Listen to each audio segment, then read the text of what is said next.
បាទគ្រប់នឹងជម្រាបសួរបងប្អូនទាំងអស់គ្នាថ្ងៃនេះខ្ញុំបាទសូមចែករំលែកតកតងទៅនឹង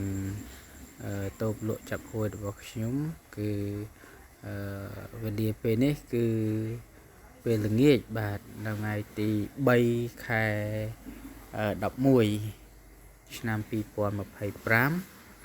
បាទវេលាម៉ោងនេះគឺម៉ោង6ជាងបាទម៉ោង6ជាង7បាទអញ្ចឹងនេះគឺជា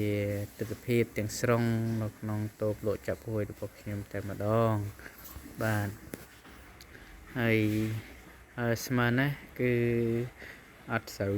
អ៊ូអប្រហែលទេបងប្អូនដោយសារតែវារៀងយប់ដែរអញ្ចឹងបងប្អូននេះគឺជាកង់ណាកូនសិស្សរបស់ខ្ញុំគឺគាត់រៀននៅ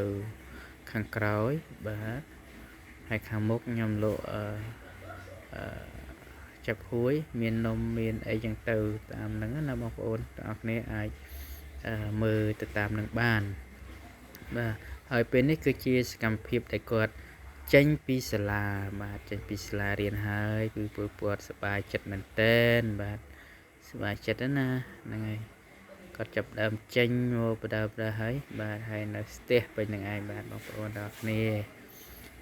ជីវិតរបស់យើងគឺមានអីទេណាមានតែប៉ុណ្្នឹងឯងមានការចែកចម្លែកទៅវិញទៅមកបាទចំណេះដឹងផ្សេងនឹងឯងបាទហើយពួកគាត់ចាប់ដើមត្រឡប់ទៅវិញហើយបាទហើយពេលល្ងាចគឺពួកគាត់មករៀនច្រើនបាទបងប្អូនអរគ្នាពេញមកតូបនឹងឯងបាទមានធំមានតូចតាមនឹងឯងបាទហ្នឹងហើយ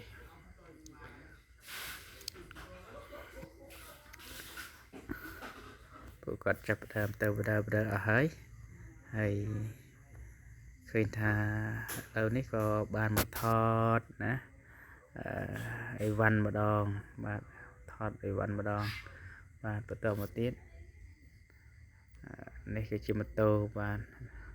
ហ្នឹងហើយម៉ូតូកូនសិស្សបាទឪពុកម្ដាយមកយកបាទហើយនៅ1ម៉ោងទៀតបងប្អូននៅ1ម៉ោងទៀតនៅម៉ោង7 និង 8ទៀតដែលខ្ញុំបរៀនភាសាអង់គ្លេសណាហ្នឹងហើយចឹងអត់សូវបានសម្រាប់ប្រហែលទេបងប្អូនពេលតនេទៅក៏ជួយលក់ពន្ធចឹងទៅហើយដល់ម៉ោងក៏ទៅបរៀនចឹងទៅបងប្អូនទាំងអស់គ្នាហ្នឹងហើយបងប្អូនទាំងអស់គ្នាបើសិនជាមានណាដីមានអីតនេអាចណាបើកបានអរគុណបងប្អូនជម្រាបលា